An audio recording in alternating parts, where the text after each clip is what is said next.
जी, निश्चित रूप से भारतीय जनता पार्टी के शुभचिंतकों, भक्तों, उनके हितैषियों, समर्थकों को यह दिखाई नहीं पड़ रहा था।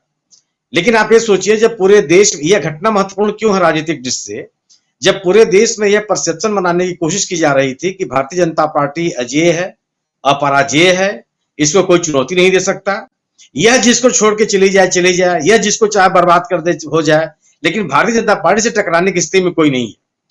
इस राजनीतिक परिवेश में एक व्यक्ति ने भारतीय जनता पार्टी को सत्ता से बाहर कर दिया और भारतीय जनता पार्टी कुछ नहीं कर पाई, इसका बड़ा संदेश गया। सबसे बड़ी चीज कि जो विपक्ष में एक निराशा का माहौल था, संघर्षशीलता कहीं दिख नहीं रही थी, लोग अपनी बात कहने से घबरा रहे थे।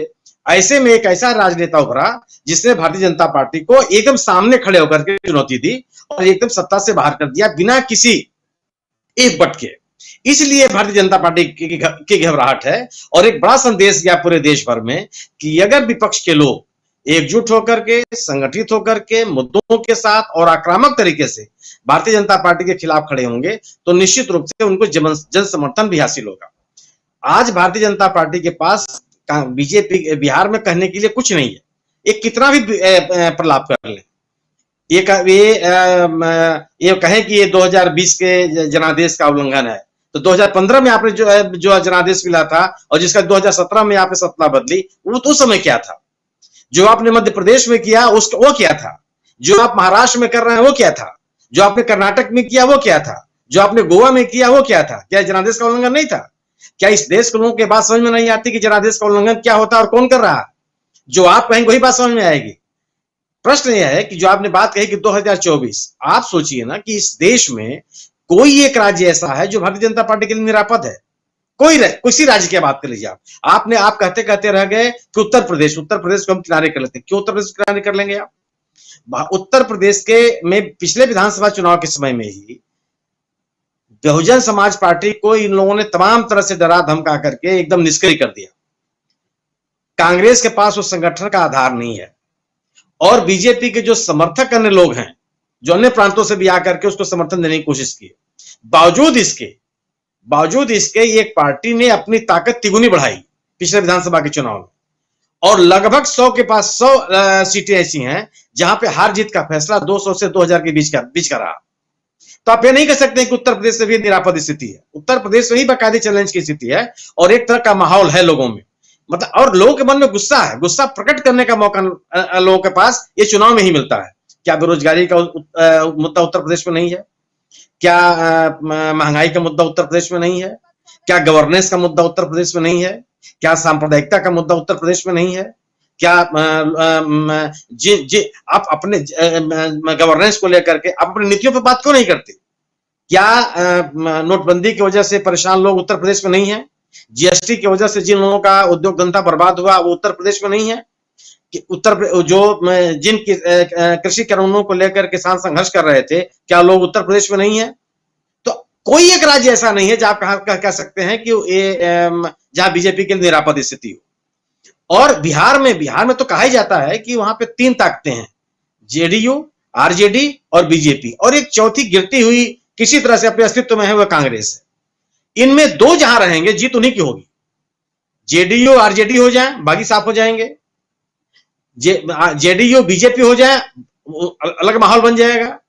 आज जब जेडीयू ने बीजेपी का साथ छोड़ दिया तो ये कहां जाकर रुकेंगे, ये आपके किसी कल्पना भी आप नहीं कर सकते। आप छपरा से लेकर के भागलपुर तक किसी जिले में चले जाइए, नाम लेवा कोई नहीं है। लीडरशिप की स्थिति क्या है? और आप जानिए, उत्तर बिहार एक छोटा ऐसा राज्य नहीं है। बिहार एक ऐसा राज्य है जो पार्टी अपने आप को दुनिया की सबसे बड़ी पार्टी करती। इंडिया इतना बड़ा बना, इनका मुख्यमंत्री आज तक नहीं बन पाया। यह वहां के राजनीतिक माहौल की स्थिति है। और आज भी एक नेता नहीं है बिहार में जो बरबक्स नीतीश कुमार के सामने खड़ा हो सके। क्या संजय जायसवाल से आप नीतीश कुमार का मुकाबला करा लेंगे? क्या गिरिराज प्रसाद से आप मुकाबला करवा लेंगे नीतीश कुमार का? क्या मंगल पांडे के खिलाफ खड़े हो जाएंगे? सुशील मोदी को तो आपने खुद ही किसी लायक नहीं रहने दिया। वो लीडरशिप ही नहीं है बीजेपी के पास जो नीतीश कुमार जैसे नेता। आप सोचिए और कितनी है, जिस नेता के डीएनए को आपने चुनौती दिया, क्या क्या आपने नहीं कहा, उस नेता को भी गले लगाने में आपको दिक्कत नहीं हुई। और मतलब आप एक कुछ कोई कर्म आपने नहीं छोड़ रखा था नीतीश कुमार का, लेकिन आपने स्वागत किया। और इसलिए स्वागत किया कि आप नीतीश कुमार के ही माध्यम से बिहार में अपने पांव फैलाने की कोशिश कर रहे थे, अपने जनाधार को बढ़ाने की कोशिश कर रहे थे। इस झटके से बीजेपी खत्म हो गई। और अगला अगर ये और मेरा अपना मानना है कि ये जो नया गठबंधन की सरकार बनी है, ये चलेगी, ढंग से चलेगी, और 2024 का चुनाव मिलकर लड़ेंगे। जो आज इनके पास 39 सीटें हैं 17 और 16 मिलाकर के, ये कहां खड़े होंगे आप इसकी कल्पना भी नहीं कर सकते। इसका असर अब पड़ेगा झारखंड के ऊपर। ये बाबूलाल मरांडी को चिमटे से छूने के लिए तैयार नहीं थे, और आज बाबूलाल मरांडी को गले लगा रहे हैं, लेकिन वहां भी इनकी दाल गलनी नहीं है। और पूरे अगर आप आगे बढ़ जाइए, बिहार, झारखंड, पश्चिम बंगाल, उड़ीसा, कहां है ये? क्या मध्य प्रदेश और राजस्थान और छत्तीसगढ़ में इनको चुनौती नहीं है? क्या एकदम आप निर्दोष इनको जिता देंगे? कर्नाटक सहित पूरे दक्षिण में इनके पास चुनौती है, कोई इनके पास समर्थक नहीं है, और कोई इनका समर्थक बनने के लिए तैयार नहीं है। आप देखिए ना, एनडीए में बीजेपी की ताकत बढ़ती गई और एनडीए सिमटता चला गया। क्यों? कि हर व्यक्ति को लगता है कि एक ऐसी पार्टी है जो अपने सहयोगियों और समर्थकों को अपने आकार में नहीं रहने देती है। आप किसान बिल बना रहे थे और सबसे बड़ा किसानों की पार्टी थी आपके साथ अकाली दल, आप दो मिनट उनसे बात करने के लिए तैयार नहीं थे, उनकी बात सुनने के लिए तैयार नहीं थे। आप क्या संदेश दिया आपने राजनीतिक रूप से? तो कोई ऐसा राज्य नहीं है राजीव जी जहां पे इनके सामने चुनौती नहीं है। और आप देखिएगा कि अभी जो इस जो राजनीतिक प्रदेश बदला है बिहार में, इसका असर आपको दिखाई पड़ेगा गुजरात और हिमाचल प्रदेश के विधानसभा चुनाव में, जब विपक्ष आक्रामक तरीके से प्रचार करेगा।